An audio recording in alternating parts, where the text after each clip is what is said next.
Shaitan attacks mankind through 6 different ways.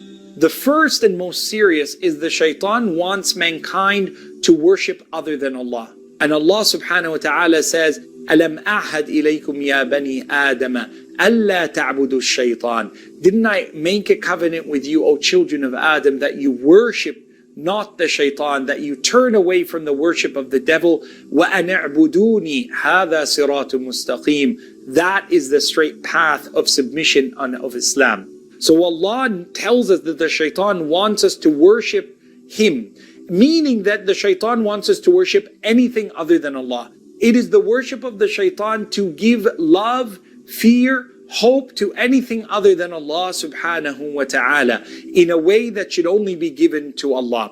And if the shaitan isn't able to fool us, to trick us, to lead us away from the worship of God, from being servants of Ar-Rahman, the second attack of the shaitan is to make us change our religion from the inside so it becomes corrupt. And that's what the word bid'ah means.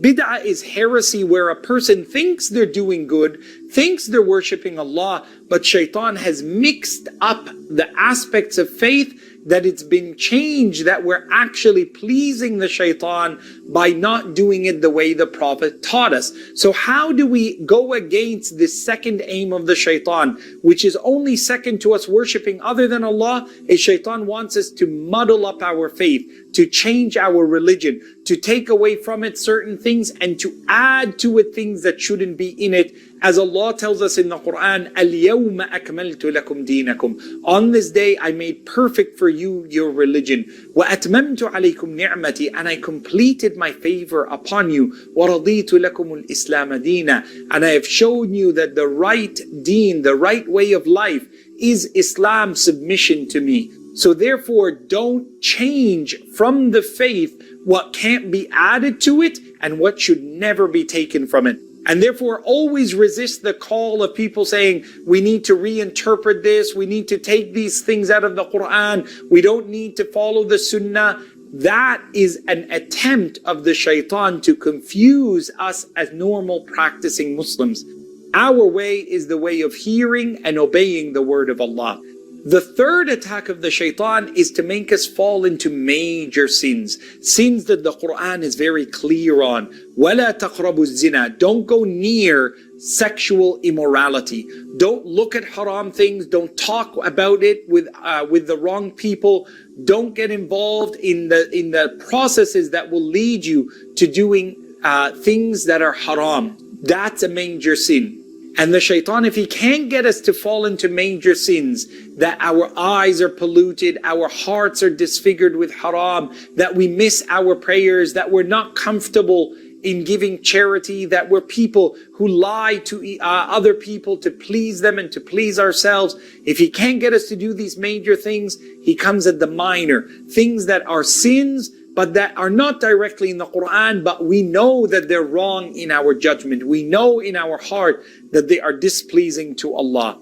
Number 5 is that if he can't get you to worship him and worship other than Allah, to change the religion and do things that are not meant to be done, an addition or its subtraction from Islam, if he can't get you to make major sins and minor sins, the shaitan then comes to distract you by doing lawful things that aren't halal or haram. So there you are, you're at home and you're just sitting there playing your video games. There's nothing wrong with that, but it gets to a point where you've wasted so much of your day, and instead of you wanting to, for example, polish up Juz' Amma that you've memorized, instead of you helping your mom out in the home, or instead of you getting up when you hear your dad coming in and greeting him at the door, you're just sitting there playing video games, which is fine, but it stopped you from doing something better.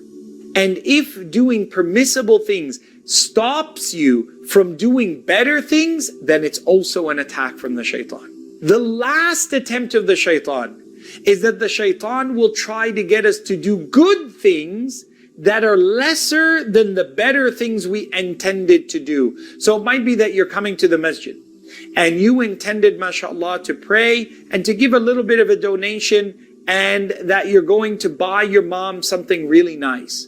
and you want your mom to be happy. So there you are, you come to the masjid and you have $25 and you intend, I'm going to give $5 after Salatul Jumu'ah and $20 I'm going to buy my mom some flowers. And all of a sudden, you do something good where you gave, $20 to the masjid. It's a good thing. It's a beautiful thing. But it's not as good as making your mom feel valued and having birrul walidain. And then you got home, but you didn't bring your mom those flowers. You didn't bring her that joy. You didn't do that thing that you intended to do.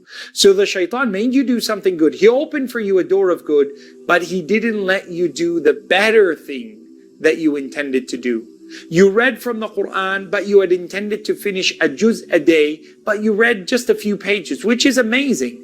But you never got to complete the Quran over the 30 days. You never got to complete the Quran in this year's recitation. You wanted to finish it from one Ramadan to the next. Why? Because you read, but you didn't read enough. You got distracted with other things. And may Allah subhanahu wa ta'ala protect us against the aim and the plotting and the planning of the shaitan. Allahumma ameen.